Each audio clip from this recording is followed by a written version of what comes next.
Y obviamente, como es un órgano, es asiento de tumores, de diversos tumores. Por lo tanto, hoy día hemos invitado al doctor Erlán Santos González. Él es médico cirujano general, colaborador muy de cerca de la unidad de tumores, participa con nosotros en muchas actividades. Y obviamente el doctor Erlán tiene mucha experiencia. Él ha estado rotando por diferentes hospitales, tanto en el extranjero como en el Perú. Y obviamente vamos a aprovechar de su experiencia hoy día y hablando justamente de los tumores del mesenterio, a propósito de un caso que tenemos en el servicio y también va a ser presentado el caso por la doctora Marián Anconeira después de la exposición. Obviamente esta es una reunión académica de interacción para poder, obviamente, darles información a nuestros residentes y también los asistentes poder participar y compartir, ¿cómo se llama?, la información que se va a vertir. Bueno, ya con todo lo dicho, voy a darle la palabra al doctor Erlán Santos González, que ha preparado una exposición en relación a los tumores del mesenterio. Doctor Erlán, buenas noches. Le damos la palabra. Buenas noches, doctor. Voy a compartir mi pantalla.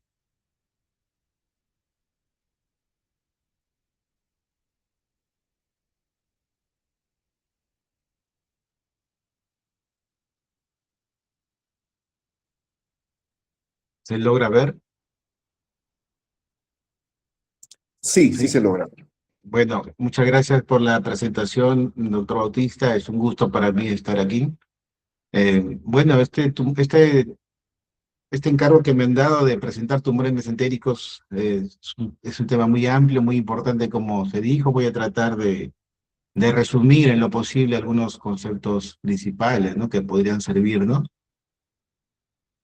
Entonces, los temas a tratar, primero, ¿qué son los tumores mesentéricos? Algunas palabras de epidemiología, variedad de los tumores mesentéricos, descripción de los principales, pues son muchos los principales. Manejo, estudio de imagen, diagnóstico etiológico, algunos conceptos sobre marcadores de inflamación sistémica tumoral. Tenemos que hablar de biopsia percutánea y, por supuesto, el manejo quirúrgico, ¿no? Como cirujano, lo que nos interesa, hablar sobre resecabilidad, indicaciones quirúrgicas, tipo de procedimiento y citorreducción. Pero antes, ¿qué son los tumores mesentéricos? Ya el doctor Félix mencionó sobre el mesenterio entendido como un órgano independiente, ¿no? Sus conceptos incorporados recientemente. Y los tumores mesentéricos pueden entenderse como lesiones neoplásicas, benignas o malignas, localizados en el mesenterio, pero que abarcan tumores primarios, tumores secundarios, ¿no? Los primarios se originan en los tejidos mesentéricos, ya hablamos de grasa, músculo, tejido fibroso, los secundarios por extensión, ¿no? Por ejemplo, acá tenemos, digamos, los primeros del mesenterio, de origen mesenquimal, hablamos de lipomas, liposarcomas, tumor desmoide, leiomyosarcoma y otros. En los secundarios, lo más frecuente, podemos hablar del tumor carcinoide, de linfomas, de carcinomas gastrointestinales. Por último, por ejemplo, en patología oncológica colorectal, una masa nódulo tumoral, también el depósito tumoral puede corresponder en este caso y tiene implicancias en la estadificación. A ver, seguimos. La tomografía computarizada con contraste intravenoso es el estudio de imagen diagnóstico, pero la imagen nos da cierta, digamos, hasta cierto punto, es, digamos, sobre todo el ataque con contraste intravenoso, en algunos casos resonancia, pero es el diagnóstico histopatológico que generalmente en la mayoría de los casos se suele requerir, ¿no? Que vamos a hablar después. Biopsia por posición guiada por TAC nos va a permitir definir y dar el diagnóstico definitivo, y el manejo va a depender de muchos factores. Vamos a ir viéndolo, ¿no? Ahora, recordar que estos tumores son raros, pero nosotros como cirujanos generales o el cirujano oncólogo, son, digamos, llamados a manejar estas lesiones. Generalmente el paciente puede ser algún hallazgo incidental, ¿no?, un estudio de imagen, pero los síntomas que se encuentran en el dolor abdominal, una masa, puede o no haber anormalidades en el tránsito. Aquí en esta imagen de la derecha tenemos una imagen de tumor mesentérico masivo, que fue un linfangioma multiloculado. Es algo benigno, en este caso era apta para la escisión, si ponen en peligro otras estructuras, como se puede ver ahí. Entonces, en la epidemiología, hablando de la epidemiología, la incidencia de estas masas, digamos, sobre todo son de origen linfático, linfangiomas quísticos, el linfoma es el tumor mesentérico sólido más común. Los tumores endocrinos del intestino delgado, sobre todo las metástasis, pueden estar presentes en el 90% de estos casos. Y si hablamos de tumores desmoides, su frecuencia o su incidencia está entre 2.4 a 4.3 por 100.000, ¿no? En estos tiene que ver mucho la asociación con poliposis familiar, vería del 4 al 32%, pero solo el 8% de los tumores desmoides están localizados en el mesenterio. Ahora, un poco sobre la variedad de los tumores mesentéricos. Habíamos mencionado un poco sobre que la variedad se debe a la multitud de líneas celulares, ¿no? Hablamos de superficie peritoneal, el tejido conectivo, tejido graso, vasos linfáticos, etcétera. Entonces, cada una de estas líneas celulares puede ser responsable de las masas mesentéricas. Entonces, puede haber una proliferación de las líneas celulares intrínsecas. Hablamos de tumores primarios, hablamos de invasión metastásica con metástasis nodales, carcinomatosis, o también incluso por respuesta a un proceso infeccioso como la actinomicosis o un pseudotumor inflamatorio, ¿no? Perdón. Entonces, ya empezando a describir un poco los tumores, podemos mencionar el linfangioma quístico. Es un tumor que resulta de la fe de los canales linfáticos para desarrollar un drenaje del sistema linfático. Durante la embriogénesis resulta una linfangiectasia, el contenido quístico seroso, quiloso, y la transformación maligna se describe en un 3%, ¿no? Aquí, por ejemplo, en la imagen podemos ver, en esta TAC con contraste, es una masa quística multiloculada con paredes que se realzan débilmente.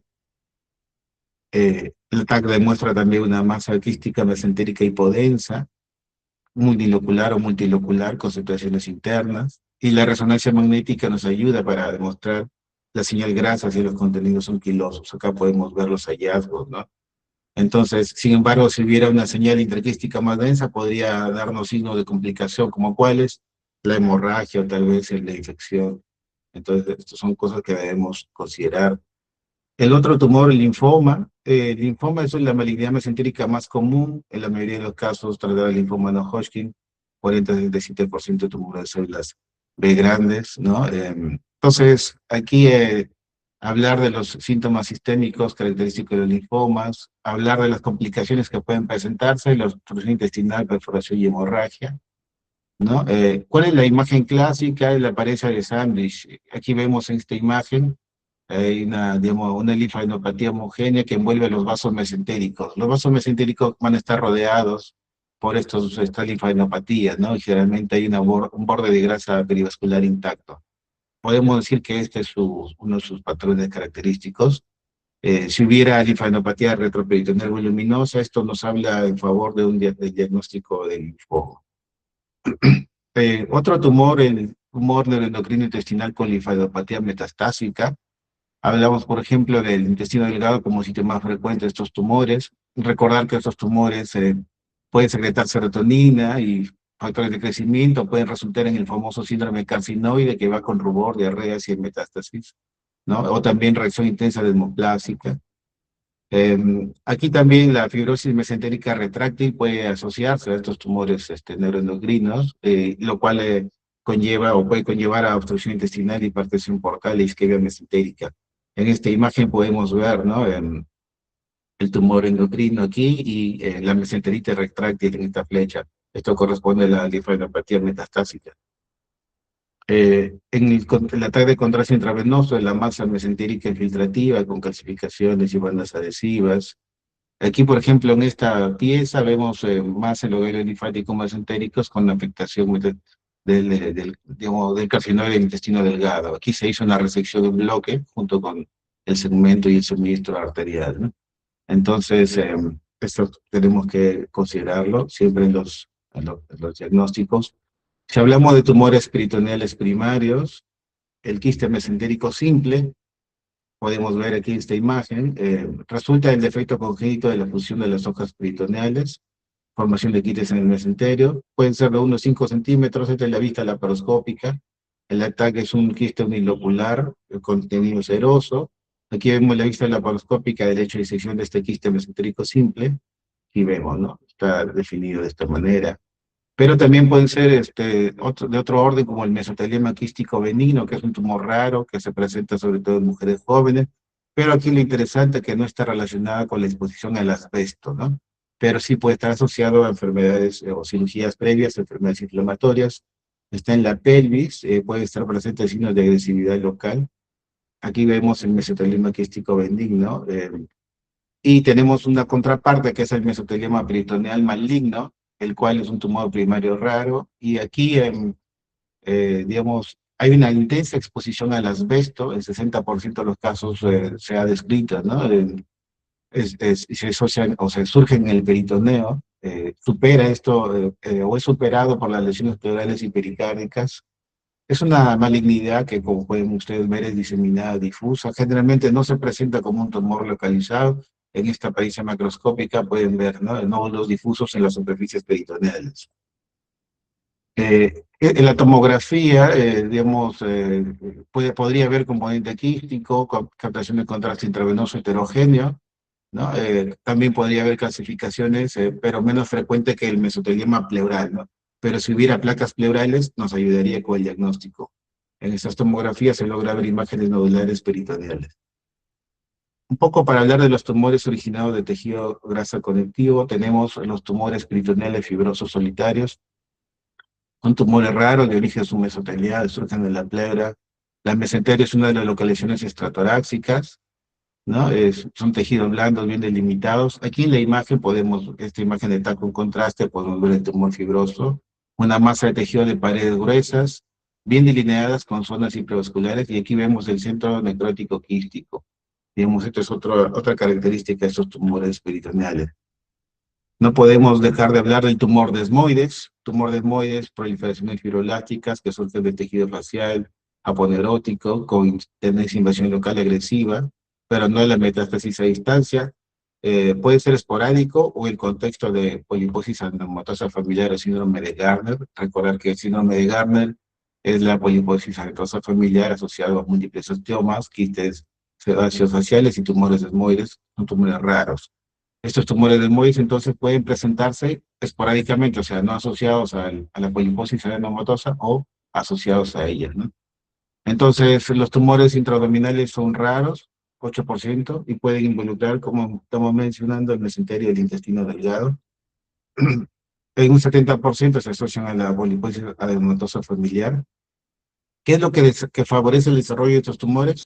El trauma local, la cirugía previa, ¿verdad? Entonces, pacientes que han sido operados después de 3 años posteriores a este procedimiento, se sucede que tienen la poliposis adenomatosa familiar y luego de 3 años en promedio, en un 75% podrían desarrollar tumores desmoides. Entonces, esto nos lleva a tenerlo como un factor para identificar. También hay una predisposición genética y si se descubre esto, habría que investigar a los miembros de la familia, digamos, para hacer un estudio genético. En la imagen de TAC es una masa de tejido blando, circunscrita, no encapsulada. En la resonancia se ve una señal hiperintensa en T2 con hipercelularidad. Son signos de mal pronóstico, el diámetro más de 10 centímetros, múltiples tumores, invasión del mesenterio, envoltura del uréter. Aquí es interesante, la biopsia podría resultar en aceleramiento de la progresión tumoral, sin embargo la biopsia es necesaria para el diagnóstico patológico, ¿de acuerdo? Aquí vemos las imágenes, una gran masa bien delimitada con pequeñas zonas ecogénicas, ¿no?, y cohesas. Si hablamos de los fibromas, son tumores benignos bien delimitados que involucran el mesenterio. En la imagen del ataque podrían verse masas homogéneas bien delimitadas, con un componente quístico, no metastatizan ni recidivan después de una resección completa. Si hablamos de liposarcomas, el liposarcoma es una malignidad mesenquimal común, pero la localización mesentérica es rara. Hay varios subtipos, varios grados, y de acuerdo a esos grados depende el pronóstico y la supervivencia. Tener en cuenta que son tumores localmente agresivos con alto riesgo de recurrencia, después de una resección aparentemente completa incluso, ¿no? Entonces puede haber metástasis a distancia, sobre todo los subtipos no diferenciados.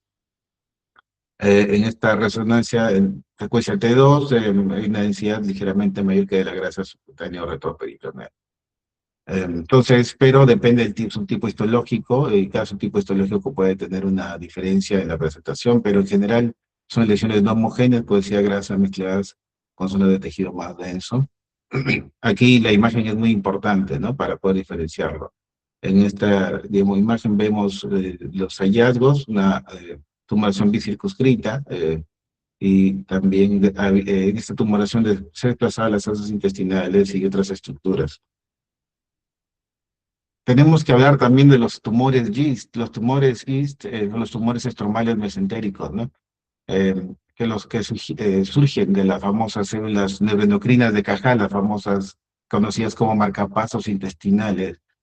Surgen en el estómago, intestino delgado. Aquí es importante mencionar a las proteínas CD117, que un 95% están presentes, y también a la CD34, un 70%. Las mutaciones activadoras de los genes KIT y PDFGFRA están frecuentes, y las formas extraintestinales de estos tumores son muy raros. Entonces, ¿dónde se ha encontrado un aumento mesenterio? Ahora, es interesante que las células de Cajal no están presentes, excepto en el páncreas. Entonces, ¿qué nos indica esto? Hay una capacidad pluripotencial, ¿no? Entonces, la inmunohistoquímica, la histopatología idéntico a los tumores gastrointestinales, porque son positivos para CD117 y CD34. En estos, digamos, tumores, la TAC muestra una masa mesentérica hiperdensa, y digamos que puede ser heterogénea. Podría haber una hemorragia o necrosis, un componente quístico. Como esta imagen, la TAC con contraste, se ve el tumor estromal, pero hay una zona hiperdensa que se presenta debido a la hemorragia. Así se ve la resección de tumor mesentérico tipo GIST con componentes sólidos. Después de la resección se demostró la ausencia del tumor gastrointestinal primario. Este fue el tumor mesentérico resecado y se involucró la resección segmentaria, ¿no?, del intestino delgado y el colon. Ahora, hablemos de la mesenteritis esclerosante. La mesenteritis esclerosante, una enfermedad inflamatoria benigna rara, causa desconocida, puede afectar al mesenterio, al colon, ¿no? Se divide en tres etapas: la lipodistrofia mesentérica, paniculitis mesentérica y mesenteritis retráctil. Son etapas progresivas, ¿no? Una predomina la necrosis grasa, la otra la intensa reacción inflamatoria, y la otra predomina la fibrosis. Entonces aquí puede asociarse con malignidades como tumores de intestino delgado, linfomas, carcinomas. Puede encontrarse fortuitamente, pero en una cirugía abdominal se puede notar un mesenterio engrosado, retráctil, con nodularidad, mesenteritis esclerosante. Y en la TAC, en la imagenología, una masa que abarca vasos sanguíneos, hay signo del anillo graso, que, digamos, nos ayuda para dar con el diagnóstico. Una masa sólida que envuelve vasos mesentéricos. eh, Puede haber degeneración quística. Ahora, los diagnósticos diferenciales de los tumores mesentéricos. El pseudomixoma peritoneal, digamos, se presenta con un contenido mucinoso, es una distribución no homogénea. Aquí pueden ver esa tomografía, un pseudomixoma peritoneal. Hay grandes acumulaciones quísticas de moco con bordes calcificados, son acumulaciones quísticas. La carcinomatosis peritoneal, ¿no?, a partir de un carcinoma intestinal o ginecológico. Las duplicaciones intestinales también, de aquí en este caso tenemos, digamos, el segmento duplicado del colon. Son elementos diferenciales para los tumores quísticos. El ultrasonido nos ayuda para dar con el diagnóstico. Ahora, pasemos ya un poco al manejo. Dijimos que, desde el punto de vista de los cirujanos, somos llamados, digamos, para el diagnóstico de estos pacientes. Como hemos visto, los estudios de imágenes son muy importantes. La ecografía es el estudio inicial, pero la tomografía contrastada es el estudio esencial. Y la resonancia magnética nos sirve, sobre todo la secuencia T1 y T2, para rechazar componentes de grasa, líquido o hemorrágicos. Aquí, por ejemplo, si nos detenemos un poquito a ver esto, una pared delgada, en una imagen, una pared delgada con multiloculado, con contenido seroso o quiloso, podríamos hablar de un linfangioma. Si la pared es delgada y es unilocular con contenido seroso, podemos hablar de un quiste mesotelial. Si la pared es delgada, pero en múltiples quistes de tamaño variable y seroso, puede corresponder a un mesotelioma benigno. Ahora, pero si la pared es pobremente delineada con contenido sólido o una masa, y además puede haber calcificaciones, esto puede ser característico del mesotelioma maligno. Una pared delgada con unios multiloculares con contenido mucinoso, el quiste mucinoso. En los pseudoquistes, ¿no? Una pared más gruesa, el loculado. El quiste dermoide, el teratoma maduro, una pared sólido, multiquístico, con múltiples quistes, que puede tener calcificaciones. Si lo tratamos a flujograma, digamos, de tumores quísticos, mesentéricos, si tiene contenido seroso y es unilocular, podríamos pensar un quiste mesotelial o un quiste entérico. Si es multilocular, en un linfangioma sérico o mesotelioma, que puede ser benigno o maligno. Pero es un contenido no seroso, con contenido graso, linfangioma quiloso, si tiene contenido graso y tisular, un quiste dermoide, teratoma, si es mucinoso, con calcificaciones, quiste mucinoso. Estos son los tumores mesentéricos quísticos. Ahora hablamos un poquito de las masas sólidas mesentéricas, ¿no? Entonces aquí, sí, en la imagen tenemos una imagen de densidad uniforme con necrosis central ocasional, con vasos que digamos, no se tocan, es el signo de sándwich, recuérdense lo que hemos comentado en un momento, ¿no? Y en contraste progresivo, en reforzamiento de contraste, hablamos de linfoma, sí, de densidad uniforme, bien delineado, un contraste, pero con reforzamiento de la fase arterial. Hablamos de enfermedad de Castleman, que se asocia al virus de VIH, ¿no? Y otros virus. Si es el contenido de tejido denso con necrosis componente quístico, hablamos de tumor fibroso solitario. Si es el contenido con uniforme, denso y homogéneo, con contornos bien definidos, pero con digamos, en la fase portal tiene eh, es algo débil en esa fase, entonces el contraste, entonces es un tumor, puede ser un tumor desmoide, sobre todo si se asocia a la poliposis adenomatosa familiar. También, si el contenido es un tejido, digamos, homogéneo, bien delineado, hablamos de fibroma. Si es un contenido heterogéneo, pobremente delineado, podríamos hablar de liposarcoma. También, si es un contenido heterogéneo con componente quístico, podemos hablar de tumores estromales, ¿no? Igual, tumores carcinoides, densidad con calcificaciones, infiltrado, tumores carcinoides, tejido sólido con componente quístico, latinomicosis, la linfadenopatía con centros hipoesos de la enfermedad de Whipple. ¿Se acuerdan de la paniculitis cuando hay densidad de grasa, componente quístico, calcificación? El famoso signo del anillo graso, la paniculitis mesentérica. De igual manera, es un tumor inflamatorio, ¿no? Con tejido de densidad central, necrosis y calcificaciones. Si lo trasladamos a un flujograma, un tumor sólido con contenido graso, pero hay un refuerzo de contraste, digamos, podemos hablar de paniculitis mesentérica o liposarcomas. Si no hay refuerzo de contraste, es una captación de contraste, lipoma, enfermedad de Whipple.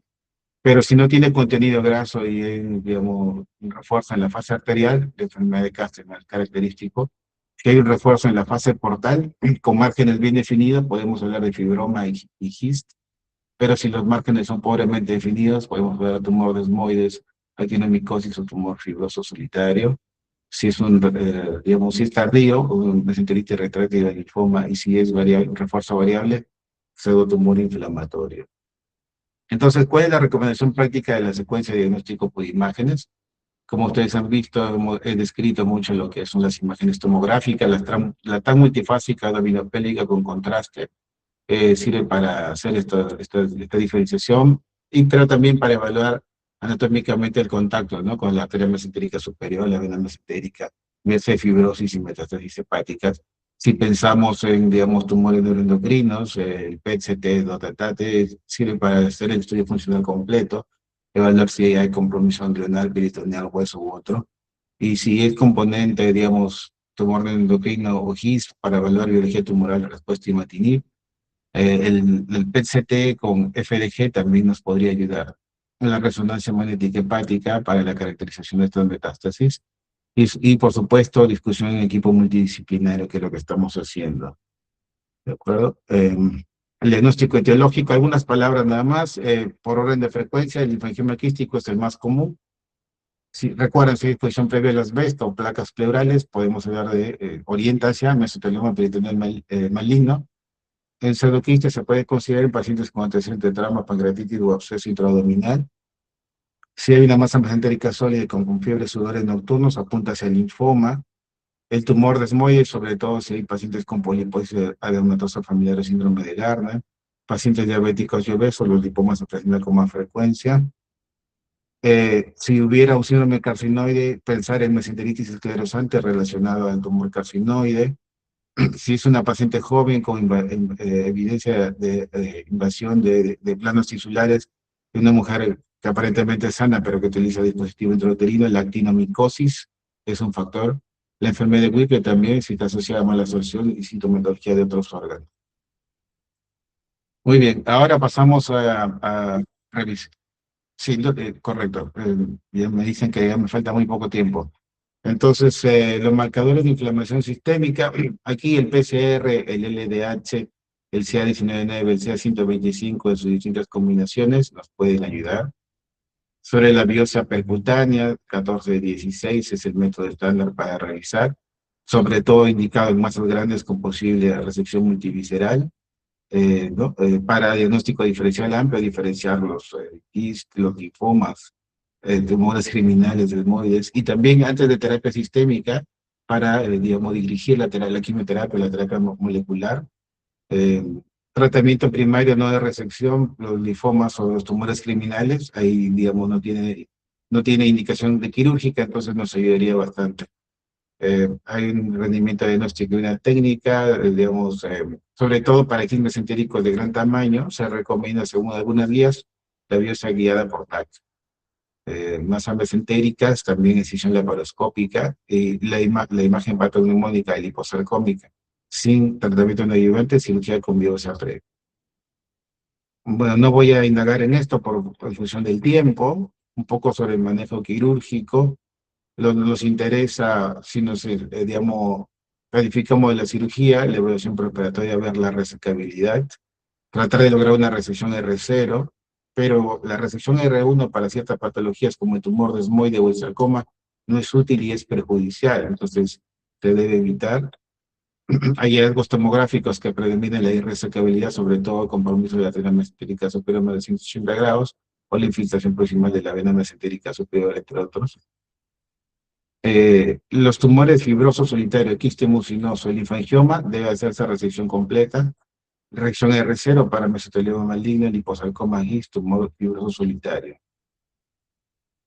No se indica para los linfomas, los linfangiomas, pero cuando ya, digamos, porque hay un riesgo de recurrencia local del 15%, la mesenteritis esclerosa. La penicilitis mesentérica es variable y puede evolucionar favorablemente sin tratamiento. El tratamiento de médicos con inmunosupresores puede ayudar, pero si hubiera obstrucción intestinal, podría ser necesaria la cirugía.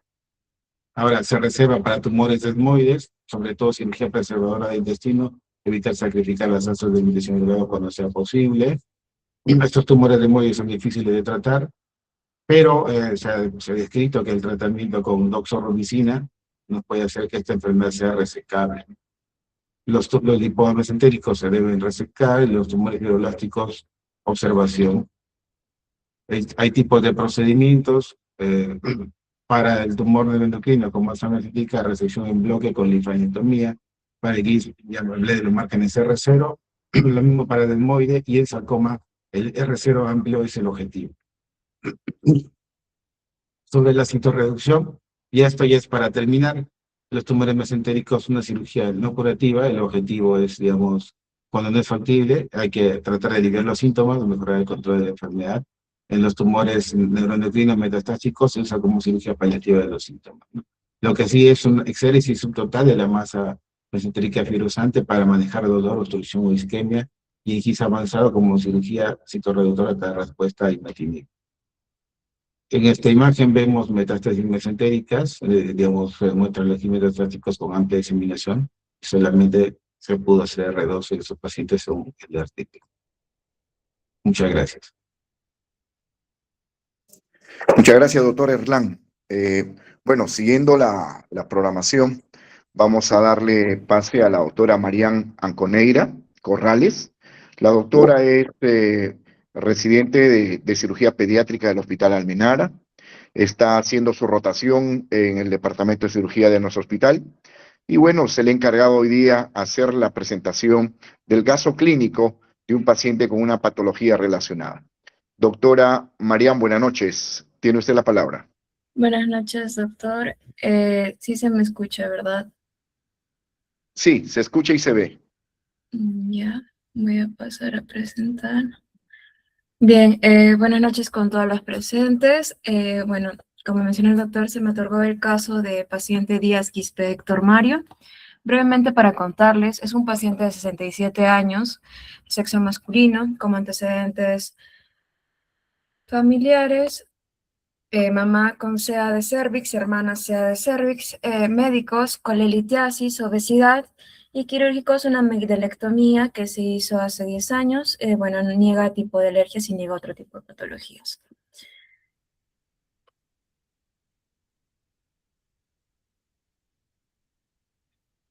Bien, bueno, todo inicia el 14 de marzo de 2016, donde el paciente ingresa en su IPRES Gamarra con un tiempo de enfermedad de 6 meses, refiriendo a una tumoración en fosa ilíaca izquierda, con leve dolor postpandreal. Se toma una ecografía donde informan más que todo una colecistitis crónica calculosa y también entre los hallazgos ven un nivel de flanco izquierdo y derecho se aprecia imagen quística intraabdominal de etiología determinada de 69 milímetros de diámetro.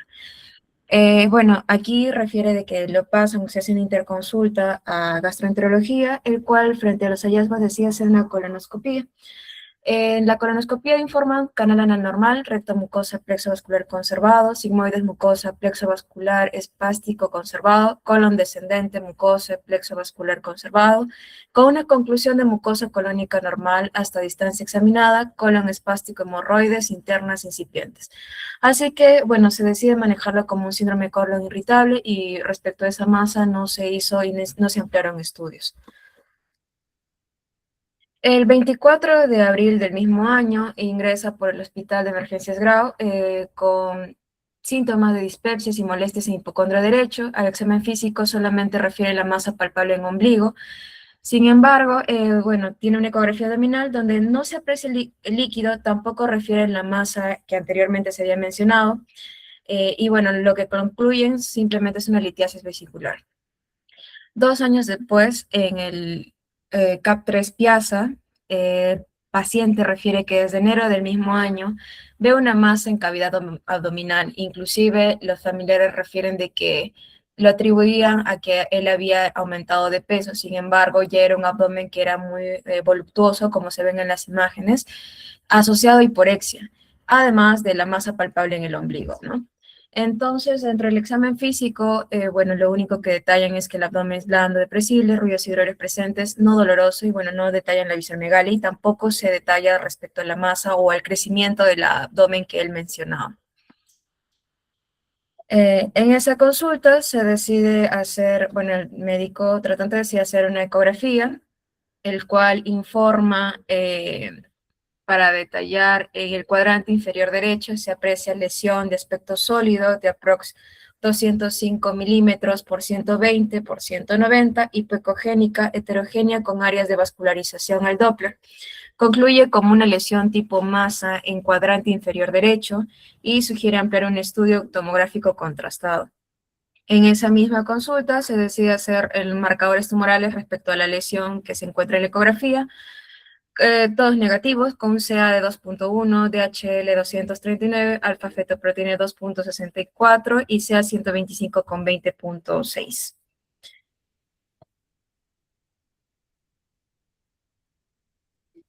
Bien, mm, lamentablemente, bueno, acá en la ecografía se decide hacer la tomografía que sugieren, pero le solicitan una tomografía sin contraste, que es lo que, bueno, lo que se está presentando en pantalla.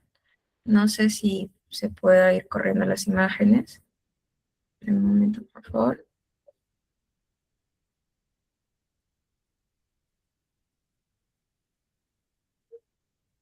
Bien, donde efectivamente, bueno, se ve una vesícula biliar, bueno, con la litiasis, pared de calibre normal. Sin embargo, en el flanco derecho se ve una masa heterogénea, con aparente dependencia del mesenterio. Según el cálculo que se hizo en esta tomografía, que tampoco está informada, pero se hizo un cálculo aproximado de 18 por 12 por 15, con una pared abdominal, bueno, en la región umbilical, con un defecto de pared de 13 milímetros, que se refiere al saco herniario, ¿no? Aquí también vemos en otro corte la masa dependiente de mesenterio en fósil de acá derecho. Y este último.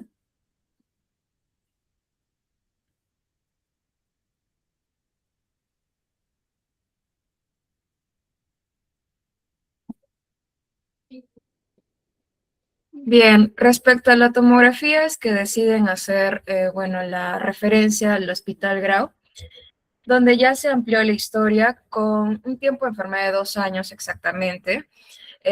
Refiere el paciente lo mismo que se menciona en Piazza: aumento de volumen en cuadrante inferior derecho y cuadrante inferior izquierdo, con hiporexia y una baja de peso de más o menos 3 kilogramos en un mes. Al examen físico, lo que encuentran es una simetría en pared abdominal, un saco herniario en ombligo, parcialmente reductible. A la palpación, dolor, cicatriz umbilical. Se palpa tumoración que ocupa fósil acá derecha y flanco derecho, pasando parcialmente la línea media, indurada, no dolor y no signos inflamatorios. Por lo que se decide su pase a cirugía oncológica, donde, bueno, prácticamente se detalla lo mismo. Detallan de que el mesogastrio hay una tumoración de 25 por 20 centímetros, de consistencia aumentada, parcialmente móvil y delimitada. Por lo que se hospitaliza para completar estudios. Esa misma atención se le toman laboratorios, donde vemos todos los exámenes salieron normales. Solamente se le tomó el CA con 1.51, perfil hepático entre los valores normales, hemograma al igual y su perfil de coagulación también. Se decide también hacer una ecografía, donde detallan respecto a la masa, masa ecoica de contornos parcialmente visualizados que comprometen en mi abdomen derecho, parte del cuadrante inferior izquierdo, y bueno, para entonces las medidas pasan los límites transductores, por lo que no se puede dar un tamaño, ¿no? Exacto. Ingreso también por emergencia, simplemente para completar estudios, en los cuales también los valores no han sido alterados.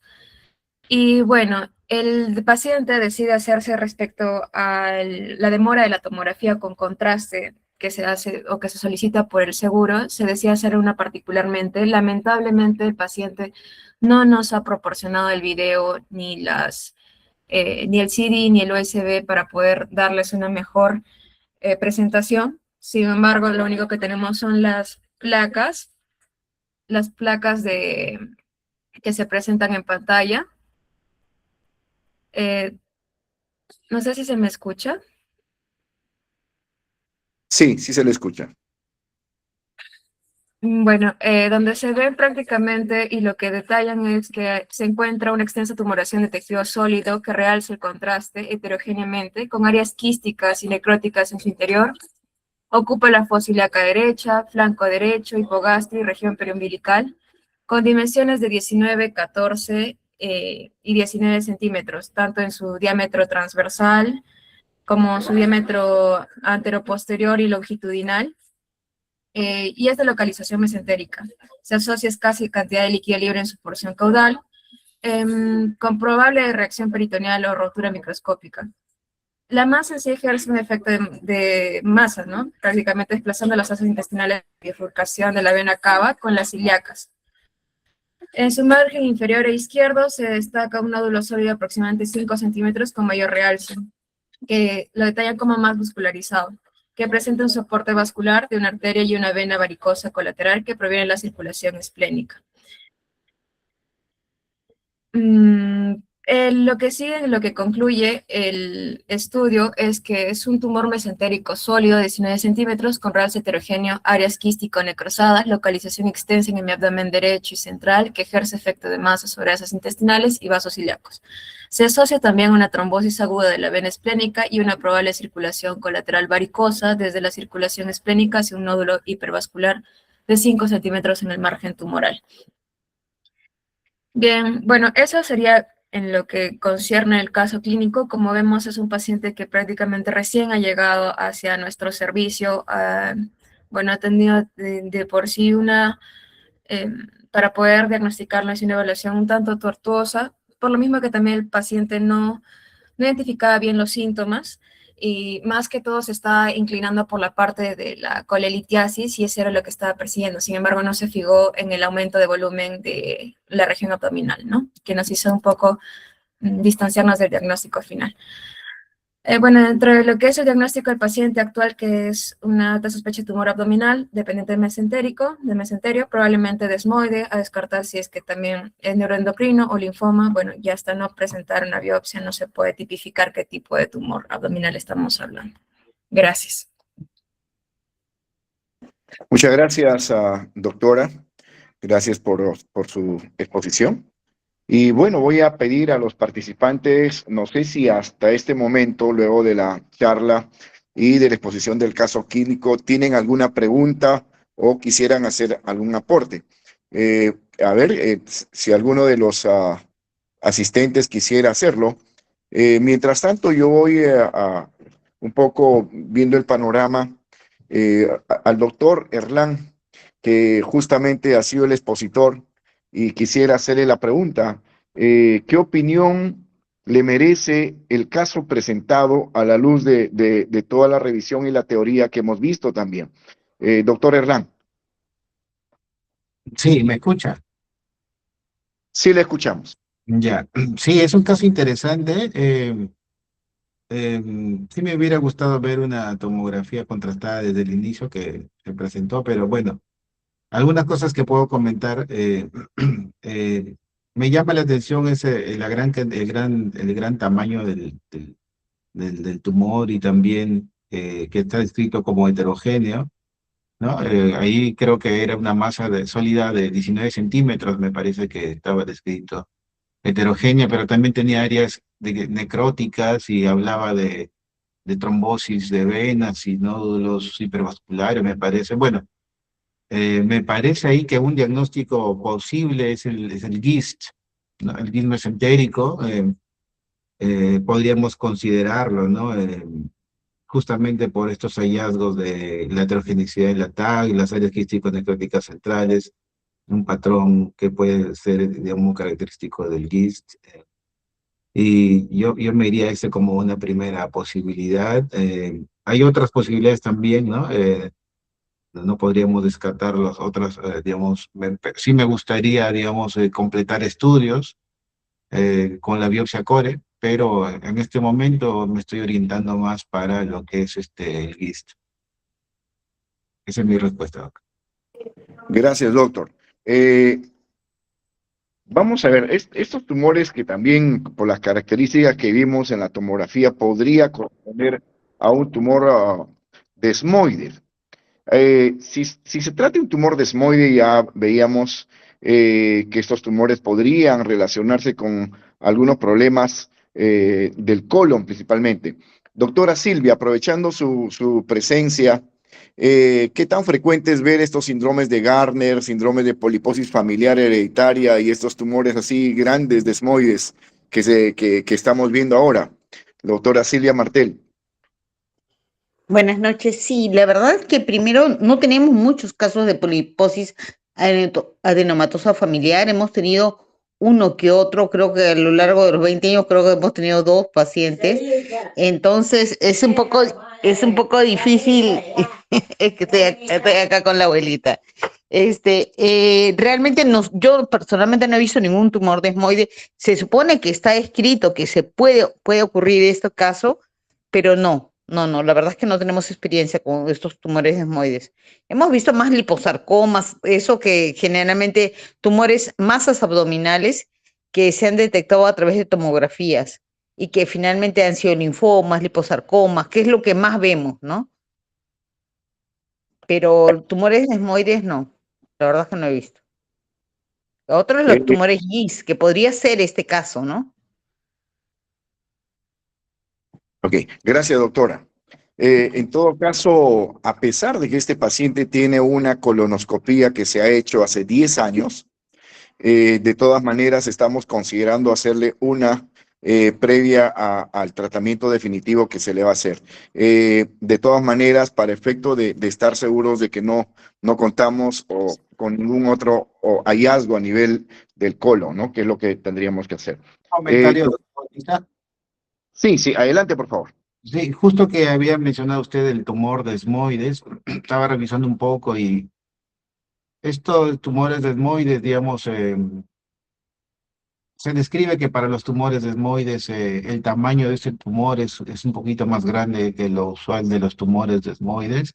Y en la TAC, digamos que la presentación en TAC es un poco menos heterogénea, la heterogeneidad es menos marcada en esmoides que en el GIST. Entonces, digamos, por ahí, por eso me oriento más por el GIST y básicamente es eso, ¿no? Esas dos cosas. Gracias. Gracias, doctor. Tenemos también al doctor Kulki. Doctor Alexander, buenas noches. Buenas noches, doctor. ¿Algún Sí, comentario doctor. en este caso, doctor? Sí, sí, un breve comentario, ¿no? En los 3 años que laboro en Salud de Emergencias Grau, efectivamente las metástasis son las más frecuentes en estos tumores mesentéricos, ¿no? Siguiendo en el orden, según el equivista y la bibliografía, menciona que los primarios más conocidos son los linfomas de células B grandes y el folicular. Le sigue el tumor de esmoides y por último pudiera ser un GIGS. Más alejado, un neuroendocrino, ¿no? Que no se ha visto por el momento, o no lo he visto en estos 3, 4 años. Y, y, y siempre voy a mencionar nuestra gran falencia, ¿no? Nuestra gran falencia es no contar con inmunistoquímica. Si bien es cierto, va a ser decisivo muchas veces, también se requiere estudios moleculares. Ahora estamos más puestos para actualizarnos con biología molecular. La correlación histopatológica, en nuestro caso, ¿no? Histopatológica, inmunistoquímica y biología molecular, esos tres son certeros y muy importantes para este diagnóstico. Por lo tanto, a esperar esa recesión si es que se diagnostica, ¿no? Antes de tiempo. Más que todo eso es mi aporte. Gracias, Alexander, muchas gracias. Tenemos también a la doctora Gloria Huarcaya, que es oncóloga. Le quería preguntar, este paciente hace 10 años tuvo una ecografía donde encuentran una tumoración de 6 centímetros, hace 10 años. Después de 10 años, en los estudios estamos viendo con una tumoración de 19 centímetros. Doctora Gloria, esta información, ¿a dónde nos iba más? ¿A un aspecto benigno o a un aspecto maligno? ¿Qué le sugiere a usted? Buenas noches. Doctor, buenas noches. Con las características que describen, se apuntala que podría ser un tumor de Gis. Para pensar que es un linfoma, de acuerdo a la tomografía, no reúne muchas características, no hay más cadenas ganglionales comprometidas. Y si fuera un linfoma que rápidamente ha crecido, sería un folicular, pero con un linfoma folicular el compromiso del paciente sería más extenso y también tendría compromiso en el hemograma porque afecta también las 3 series. Eso lo aleja un poco, ¿no? Puede ser de un tumor de Gis, no, su crecimiento en este tiempo no ha sido muy acelerado, ha aumentado, sí, pero no ha sido descomunal, ¿no? Lo único que yo quisiera es antes de la intervención, ¿no? Asegurarse bien si tiene contacto con las asas colónicas, quizás evaluando bien la tomografía y con una nueva colonoscopía, ¿no? Eso es lo que apuntar. Hace una semana operamos un caso de un tumor intraabdominal también y resultó siendo un GIS de colon. Creo que el doctor Kulki ya lo procesó, ese tumor un GIS de colon transverso, ¿no? Pero Sí, ahí se evidenciaba un contacto mayor con el colon, pero acá parece que lo que vemos es un contacto mayor con intestino delgado. Doctor Kulki, ¿vio el caso? sí, doctor. Según macroscópicamente, sí está más consistente en la macro pareciera que fuera un GIS, pero igual, como ya le mencioné, no tenemos el CECIN, mejor dicho, no tenemos inmunistoquímica para llegar a este diagnóstico definitivo, el cual va a ser enviado lógicamente al MENAR. Esperemos nada más. Ok, doctor. Doctor Buenito, buenas noches.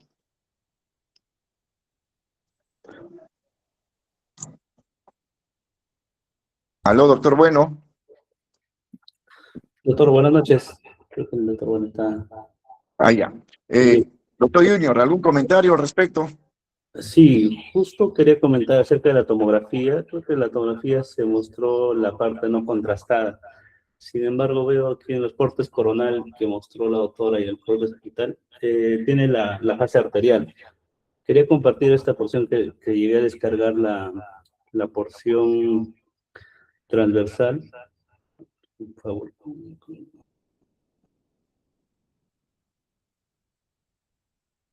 ¿Me confirman si se llega a ver, por favor? Sí se ve. Mire. Esta es la tomografía en un corte transversal del año pasado, en la cual es una tomografía en fase arterial que se visualiza. Y como ya lo mencionó la doctora, es una tumoración bastante heterogénea, ¿no? Con zonas de necrosis. Lo que yo resalto bastante en esta tomografía es que tiene un perículo vascular único que va aproximadamente de la región superior de la parte del tronco celíaco. Ahorita lo ubicamos. Buenas noches. Que marca ahí, en la parte superior, en esa zona, hay un vaso que irriga ese vaso, que está fuera de lo normal, ¿no? Un vaso que ingresa hacia el nivel del tumor. Y adyacente a este se ve como si fuese un asa intestinal, que viendo bien la imagen no tiene las mismas características de las asas intestinales delgadas. Y siguiendo el trayecto de esa arteria que se visualiza en la región lateral, cerca al vaso, cerca a la pared, también se ve una estructura similar a un intestino delgado, pero sin embargo, si la continuamos hacia la parte superior, esa estructura se inserta delante del vaso y detrás del estómago. Y ahí desaparece. Y va contorneando toda la región parietal hasta llegar a lo que es el tumor que se ubica aquí. Entonces, y ahora viendo también esta tomografía, se ve, bueno, se visualiza que no tiene ninguna asa intestinal colónica ni intestinal delgada que está adherida a esto, ¿no? Impresiona que está totalmente separada. Ahora algunos preguntaban por ahí si hacer una biopsia o no. Revisando la literatura, refieren que si el tumor está localizado por una posibilidad de resecar el tumor, una tumoración anterior, que no afecta quizás a estructuras importantes, en este caso serían los grandes vasos, de primera línea sería la resección. Obviamente también sabiendo que es un tumor de aspecto sólido, ¿no? Si fuese la tomografía nos mostraría un aspecto seroso, contenido líquido, ahí sí no sería adecuado realizar una biopsia. En este caso podría ser realizar una biopsia, pero veo que no, hacer una tumoración que está pegada hacia la pared abdominal no pareciese que afecta a grandes estructuras, como grandes, iríamos para la parte de la resección. Y ver también esa arteria que le irriga junto con esa estructura que se ve que ingresa todo el contorno de la pared abdominal. Ese es mi aporte, doctor. Buenas noches, disculpe Buenas noches, Luchito. Buenas noches, por favor, tienes la palabra. Tuve un problema para poderme comunicar con ustedes. Bueno, en realidad estamos viviendo una era en la cual existe la tomografía, la resonancia, el PET scan, pero sin embargo nosotros no contamos con todos esos ayudas para poder manejar, ¿no? Entonces un poco tenemos que remontarnos a lo que es el sistema antiguo, ¿no? En el sistema antiguo habían algunas cosas que empleábamos, como es, por ejemplo, la ecografía abdominal, pero en la ecografía abdominal lo que empleamos era el ecodoppler para ver la vascularización del tumor, y esto nos daba indicios de si era un tumor con comportamiento maligno o no. En segundo lugar, el otro gran elemento que contamos es las imágenes que hay dentro de la tumoración, si hay imágenes sólidas o quísticas, y la delimitación de la masa tumoral. Entonces, hablar del abordaje en este caso, tal como dice Junior, es sumamente trascendental abordarlo en forma quirúrgica y ¿cómo se llama? Una biopsia en este caso no cabría mucho, dado que la posibilidad de que sea una tumoración diseminada o un secundarismo aleja un poco por las imágenes que tenemos. Básicamente esos tumores, el manejo de estos es en base a lo que son las imágenes, a la presencia de calcificaciones dentro de la tumoración, a la presencia de vascularidad en la tumoración y a la delimitación de los bordes, ¿no? En este caso vemos que se trata de una tumoración bien definida, bien delimitada y que tiene una vascularización cercana, ¿no? Lo que faltaría ver es si hay dentro de la imagen vascularización, y el resto iría para una laparotomía, para una, ¿cómo se llama? Para una resección de la tumoración. Aparentemente, este es un tumor de primario del mesenterio, ¿no? Dentro de lo que podemos ver. Este sería mi aporte, Félix. Gracias, Luchito, te agradezco muchísimo. Llama la atención que en la primera ecografía dicen que el tumor estaba ubicado en la fosa ilíaca izquierda. En el siguiente examen fue en la fosa ilíaca derecha. Y luego hablan que está, como se llama, el tumor hacia el lado derecho, un poco llegando hacia el medio, y como se llama, después hablan que depende de alguna rama o en relación a la vena esplénica. Llama la atención esa movilidad. Y lo otro es, en el examen que se le hizo, en el examen físico que se le hizo, se nota que el tumor es móvil, ¿no? Es bastante móvil. Percy, contamos con la presencia de Percy Mancilla. Él es un cirujano de mucha experiencia.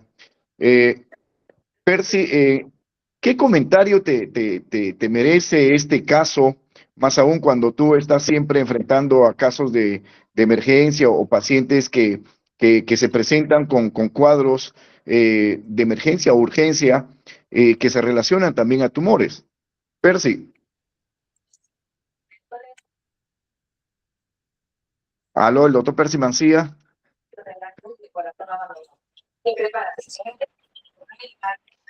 Aló, buenas noches. Aló, sí, perfecto. Buenas. ¿Me escucha, Félix? Buenas noches. Sí, te escuchamos, sí, te escuchamos. Buenas noches, muy interesante el caso. Sí, buenas noches, bueno. Muy interesante el caso, Félix, y en realidad creo que pone en relieve todo el desafío que genera este caso clínico, por ejemplo, para a veces las limitadas condiciones con que yo veo trabajan ustedes y el grupo de tumores en el hospital. Es muy interesante el caso y me llamaba la atención en especial las características heterogéneas del contenido de la masa en las imágenes de la tomografía. Y claro está, creo que la definición va a ser fundamental cuando se defina el acto quirúrgico en sí, que con todo cuidado lo vienen preparando. Me da la impresión de que este tumor está aislado, independiente, y creo que tendría la opción de ser manejado en toda su dependencia total. O sea, creo que se puede lograr la exéresis del mismo. Y seguramente ahí se obtendrán pues, las definiciones de lo que vamos a aproximar a qué tipo de tumoración corresponde. Yo creo que como desafío clínico para la envergadura modesta que tenemos en el hospital, los felicito en realidad porque el compromiso y el esfuerzo que vienen poniendo el equipo definitivamente nos está dando buenos resultados. Estamos viendo en el postoperatorio, y yo he tenido el honor de participar en algunas recuperaciones, digamos, de los pacientes postoperados que el equipo de tumores viene realizando, y yo creo que lo están haciendo con bastante altura y eficiencia. Esto es lo que yo les podría decir hasta con mi modesta conocimiento, Félix, y te felicito por la reunión multidisciplinaria que estás fomentando en aras de hacer y, gracias, Percy. Las respuestas al paciente complejo. Te preguntaba, en los casos de emergencia, ¿has tenido la oportunidad de encontrar tumores de este tipo, de este tipo, y cómo lo has enfrentado? Bueno, en realidad en las emergencias no hemos tenido la oportunidad de toparnos con una masa extraintestinal como la que tú has mostrado en este caso. Generalmente han sido dependencias del colon y en general que correspondían a tumores ligados a la vía digestiva. Entonces se definían rápidamente con cirugías de rescate en realidad. Quizás, por ejemplo, hemos operado ostomías cuando estos dependían del intestino y en realidad son gestos heroicos donde a veces no podemos tener las certezas de hacer la revisión ganglionar, ¿no? Que prolijamente se puede hacer cuando uno planifica la cirugía. Seguramente el paciente en esta oportunidad va a tener más posibilidades que cuando enfrentamos la precariedad de las emergencias, ¿no? Entonces, yo creo que estos esfuerzos de dar el conocer los casos, las soluciones, también va a hacer crecer al equipo de cirujanos generales que enfrentan los tumores en las emergencias, donde tenemos poco tiempo para valorar los casos y en todo caso siempre está el compromiso para ofrecer lo mejor para el rescate del paciente, ¿no? No tengo una experiencia propia, digamos, en este tipo de patología que han presentado, pero eso es lo que te podría dar como alcance, Félix, con toda mi honestidad y cariño con el trabajo que vienen realizando. Gracias, Percy, te agradecemos muchísimo. Realmente los casos que generalmente, o al menos los tumores de mesenterio que generan alguna emergencia o urgencia son los carcinoides, ¿no? Que producen retracciones bastante importantes y de alguna manera a veces ocasionan obstrucciones o problemas relacionados a obstrucción. Entonces, los carcinoides y los linfomas, ¿no? Que hemos visto también que los linfomas pueden tener cualquier tipo de presentación y pueden afectar no solamente hacer trombosis mesentéricas o hacer algún tipo de emergencia, como se llama en muchos casos.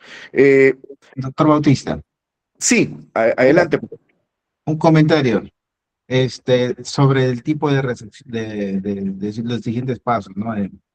Estamos hablando de un tumor con una masa de 19 centímetros, digamos, documentado con trombosis esplénica. Me preocupa un poco del riesgo de rotura intraoperatoria, que por el tamaño del tumor puede ser elevado. Si hablamos de GIS, estamos hablando de una recidiva de todas maneras, ¿no? Entonces, me parece que yo me orientaría por hacerle la biopsia core y luego ver si es sensible a imatinib y si es así, darle su imatinib para ver si con eso podemos controlarlo mejor, sobre todo porque podría haber un compromiso, digamos, no está claro, de esa tomografía, creo que es del año pasado, también me gustaría ver una tomografía actualizada, ¿no? Como esta tomografía actualizada, pero tal vez podría haber resección de intestino delgado y esto podría requerir sacrificio de otras estructuras vasculares, entonces pienso que si fuere la posibilidad de GIST de 19 centímetros, con trombosis esplénica, que por ahí se menciona el nódulo satelital, tal vez la neoadyuvancia con imatinib podría ser óptimo, darle un periodo y digamos, para justamente reducir esto, porque no sé si se podría alcanzar la resección de R0, tal vez podría disminuir el riesgo de R2, ¿no? Entonces, tal vez, no estoy seguro si se justifica omitir la biopsia en este caso. Gracias, doctor. Doctor, buenas noches. Doctora, justo quería... Sí, justo en ese punto que el doctor acaba de tocar es que estaba levantando la mano. La lesión es palpable, de acuerdo a lo que han descrito, y por la tomografía se ve muy cercana a la piel. Que guiado con ecografía, no están los doctores de radiología, pero quizás guiado con ecografía podría llegarse a tomar una muestra de esta zona, o también podrían ayudarse quizás para definir bien la presencia de los vasos, una resonancia. Quizás este trámite podría darse antes de la cirugía, ¿no? En caso de emergencia creo que se está tramitando un poco más rápido la resonancia. Gracias, doctora. Ujú. Evidentemente la biopsia es una buena alternativa cuando tenemos una sospecha de un linfoma o cuando es un tumor bastante sólido, ¿cierto? Como se llama, no nos aleja del riesgo de que podamos reventar la cápsula y diseminar el tumor. De linfoma no hay ningún problema porque el tratamiento de todas maneras es quimioterapia y eso muchas veces lo sana. Pero en algunos tumores, como el que vemos que son heterogéneos, realmente ahí hay que pensar bien y se hace la biopsia por riesgo de poder, como se comentó en algún momento, de diseminar más intraabdominalmente las células tumorales de esta lesión. Bueno, ese es un comentario. No sé si alguien quisiera comentar al respecto. Sí, Félix. Me parece que en realidad la biopsia a ciegas con una aguja puede ocasionar lo que tú dices es la diseminación a romper la cápsula tumoral. En todo caso, lo que se acostumbra a hacer en estos casos es desde antes una laparotomía exploratoria, pero hoy en día se hace una laparoscopía diagnóstica. Y en la laparoscopía diagnóstica te permite identificar si es que es una masa de aspecto maligno o no.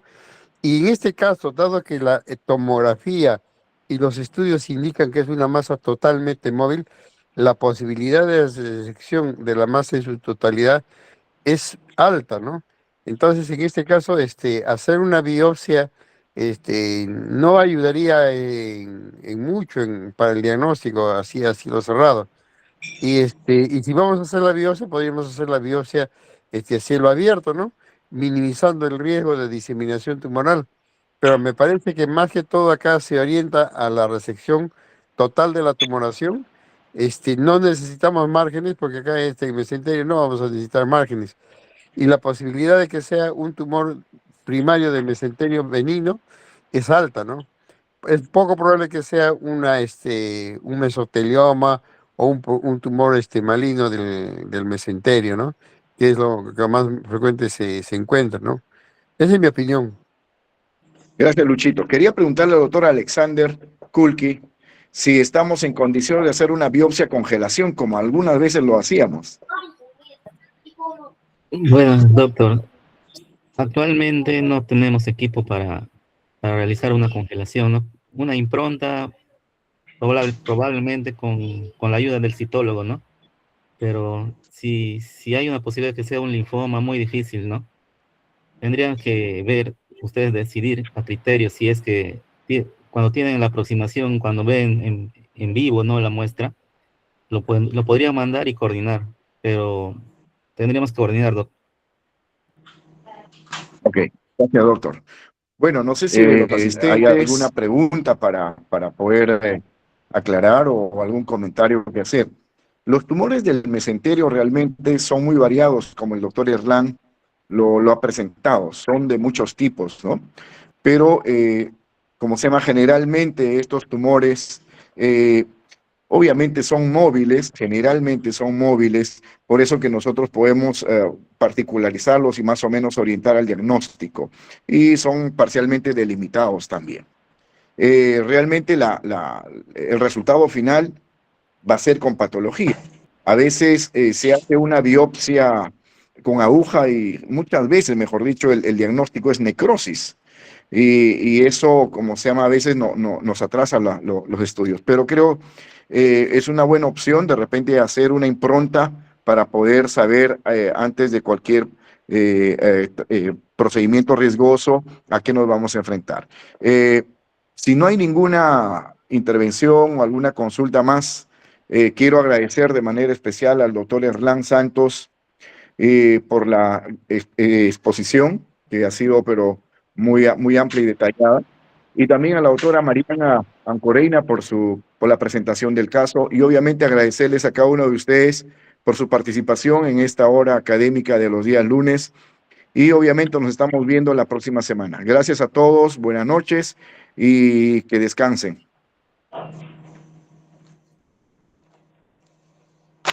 Buenas noches con todos. Buenas noches, gracias. Gracias, buenas noches. Buenas noches. Buenas noches, doctores.